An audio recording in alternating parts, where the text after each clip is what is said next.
یہ اس وقت کی بات ہے جب آسمانوں میں جنات کا داخلہ بند کر دیا گیا۔ ہمارے اور آسمان کی خبروں کے درمیان رکاوٹ ڈال دی گئی ہے اور ہم پراگ کے شعلے پر سائے جا رہے ہیں۔ واپس لوٹو، یہ راستہ بند کر دیا گیا ہے۔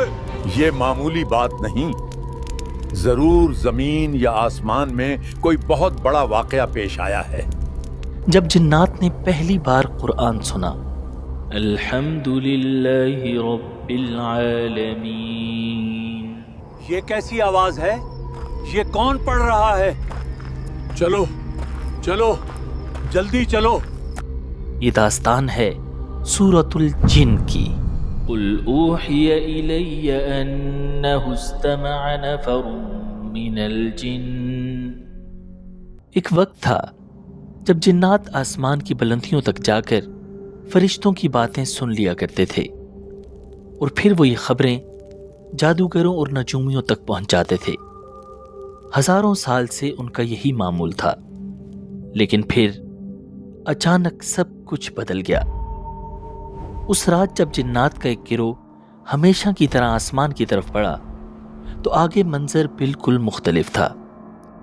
جو ہی وہ آسمان کی حدود کے قریب پہنچے، اچانک آسمان سے آگ کے شعلے برسنے لگے۔ ہزاروں کی تعداد میں نہایت خوفناک شہاب ثاقب ان کا پیچھا کر رہے تھے۔ یہ کیا ہو رہا ہے؟ ہمیں پہلے کبھی اس طرح نہیں روکا گیا۔ واپس لوٹو، یہ راستہ بند کر دیا گیا ہے۔ وہ جان بچا کر فوراً زمین کی طرف پلٹ گئے۔ جب یہ جن اپنی قوم کے پاس پہنچے تو پورا قبیلہ جمع ہو گیا۔ سب کے چہروں پر ایک ہی سوال تھا، کیا ہوا؟ تم آسمان سے خالی ہاتھ کیوں لوٹے؟ ہمارے اور آسمان کی خبروں کے درمیان رکاوٹ ڈال دی گئی ہے اور ہم پراگ کے شعلے پر سائے جا رہے ہیں۔ قوم میں سناٹا چھا گیا۔ پھر ایک بزرگ جن بولا، یہ معمولی بات نہیں، ضرور زمین یا آسمان میں کوئی بہت بڑا واقعہ پیش آیا ہے۔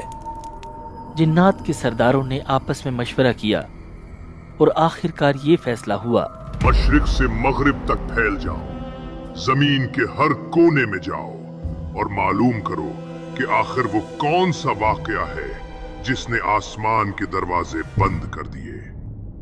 یہ حکم ملتے ہی جنات کے گروہ زمین کے کونے کونے میں پھیل گئے۔ انہی جنات کا ایک گروہ عرب کے ریگستانوں کی طرف بھی جا نکلا۔ وہ رات کے آخری پہر مکہ مکرمہ کے قریب وادی نخلہ سے گزر رہا تھا۔ اس ویرانے میں دور دور تک کوئی نظر نہیں آ رہا تھا کہ اچانک ان کے کانوں میں ایک آواز پڑی، الحمد للہ رب العالمین۔ انتہائی خوبصورت اور دلنشین آواز۔ سب جن اپنی جگہ رک گئے۔ الرحمن الرحیم مالک یوم الدین۔ یہ کیسی آواز ہے؟ یہ کون پڑھ رہا ہے؟ چلو چلو جلدی چلو۔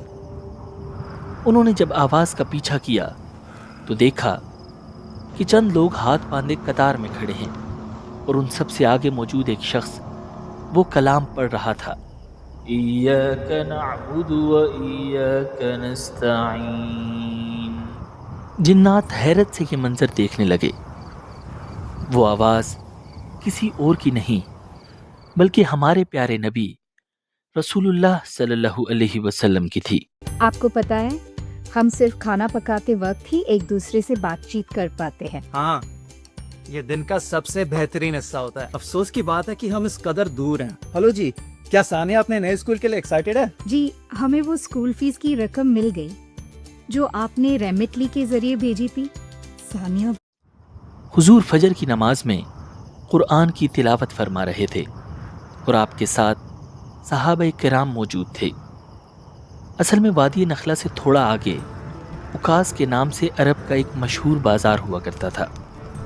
رسول اللہ صلی اللہ علیہ وسلم صحابہ کرام کے ساتھ اسی اکاس کے بازار کی طرف جا رہے تھے کہ رات ہو گئی تو آپ نے وادی نخلہ میں قیام کر لیا اور اب آپ صحابہ کے ساتھ فجر کی جماعت ادا کر رہے تھے۔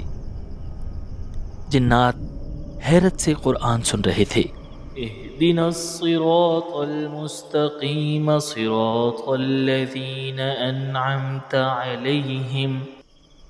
ہر آیت کے ساتھ ان کے دل بدلتے جا رہے تھے. وہ کلام روح کے اندر تک اتر رہا تھا. غیر المغضوب علیہم ولا الضالین.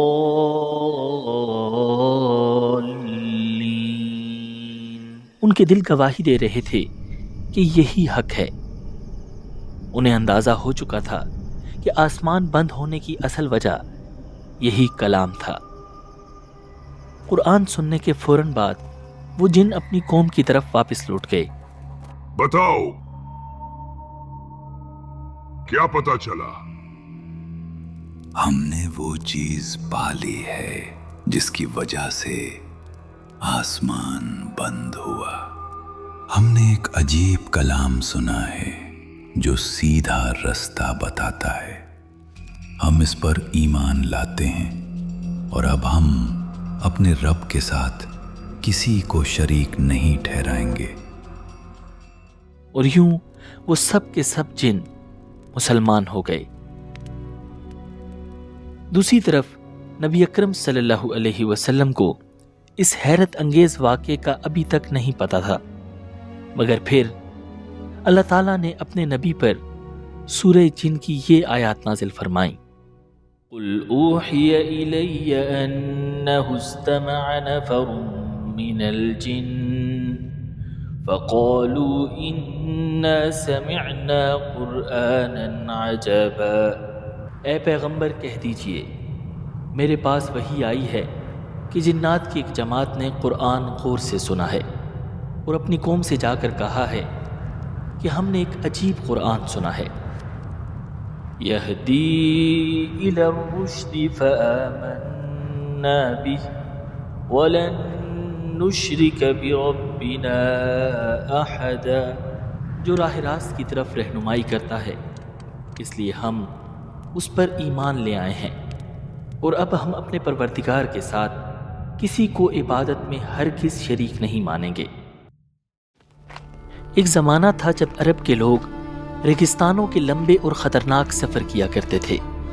جب سورج غروب ہو جاتا اور قافلے کو کسی سنسان وادی یا ویران صحرا میں رات گزارنی پڑتی تو قافلے کا سردار اونچی آواز میں کہتا، اے اس وادی کے سردار جن، ہم تمہاری پناہ مانگتے ہیں. اپنے شر سے اور اپنے ساتھیوں کے شر سے ہمیں بچاؤ. جنات جب یہ دیکھتے کہ انسان ان سے خوفزدہ ہیں اور ان کی پناہ مانگ رہے ہیں تو ان کے دل میں اور غرور پیدا ہو جاتا. وہ مزید سرکش ہو جاتے. دیکھو انسان ہم سے ڈرتے ہیں، وہ ہماری پناہ کے محتاج ہیں، ہم ان سے زیادہ طاقتور ہیں. اسی حقیقت کو اللہ تعالیٰ نے سورۃ الجن میں بیان فرمایا کہ انسانوں کا یہ عمل جنات کو اور زیادہ سرکش بنا رہا تھا. مگر اب حالات بدل چکے تھے. قرآن سننے کے بعد جنات کو اندازہ ہو چکا تھا کہ انسان کا مقام جنات سے بہت بلند ہے، کیونکہ انسانوں میں اللہ کے آخری نبی موجود ہیں اور انہی پر اللہ کا کلام نازل ہو رہا ہے. اب جنات کے دل میں ایک اور خواہش پیدا ہوئی، اس ہستی سے ملاقات کی خواہش جس پر یہ کلام نازل ہوا تھا. یہ ایک ایسی رات تھی جس میں چھپی ہوئی دنیا کا پردہ اٹھنے والا تھا.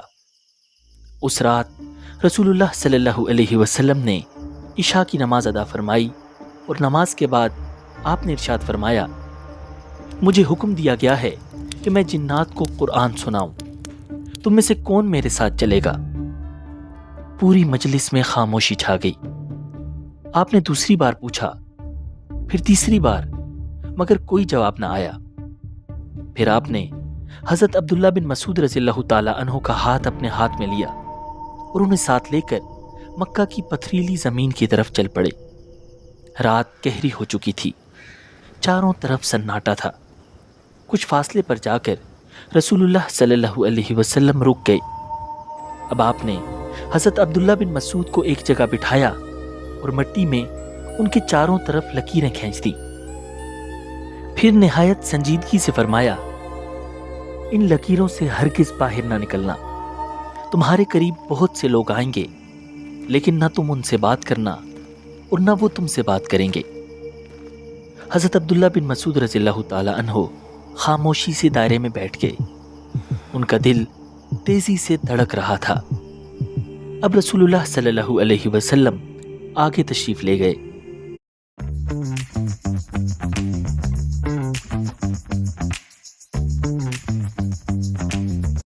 رات مزید گہری ہوتی چلی گئی. اچانک عبداللہ بن مسعود رضی اللہ تعالی عنہ نے محسوس کیا کہ کوئی عجیب و غریب مخلوق ان کے قریب آ رہی ہے. وہ بہت اونچے لمبے تھے مگر نہ ان کے چہرے صاف دکھائی دے رہے تھے اور نہ ہی ان کے لباس. وہ حضرت عبداللہ بن مسعود کے قریب آ کر لکیروں کے پاس رک جاتے اور پھر کچھ کہے بغیر خاموشی سے رسول اللہ صلی اللہ علیہ وسلم کی طرف بڑھ جاتے. عبداللہ بن مسعود کا دل خوف سے کانپ رہا تھا. رات بھر جنات آتے رہے اور حضور کے پاس حاضر ہوتے رہے. جب رات ختم ہونے کے قریب ہو گئی تو رسول اللہ صلی اللہ علیہ وسلم واپس تشریف لے آئے. حضرت عبداللہ بن مسعود ابھی تک دائرے کے اندر بیٹھے ہوئے تھے.